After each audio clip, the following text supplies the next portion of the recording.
План спасения. В Осетинской церкви обсудили архитектурные проекты по укреплению западного склона холма, на котором находится храм.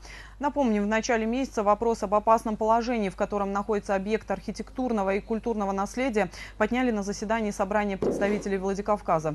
Сегодня свои решения по этой проблеме представили архитекторы республики. Всего 3 проекта.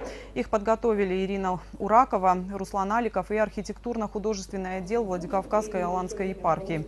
Оценивали предложения представителей церкви, архитектурного сообщества и организаций, которые занимаются сохранением культурного наследия.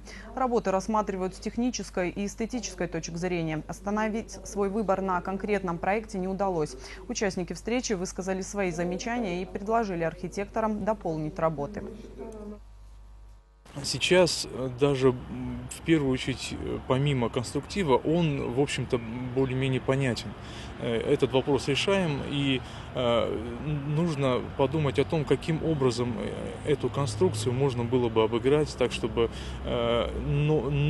появление архитектуры, архитектурной части новой не диссонировало с общим комплексом, непосредственно с подпорной стеной, которая уникальна у нас, очень живописна и является неотъемлемым элементом комплекса, и архитектуры самого храма.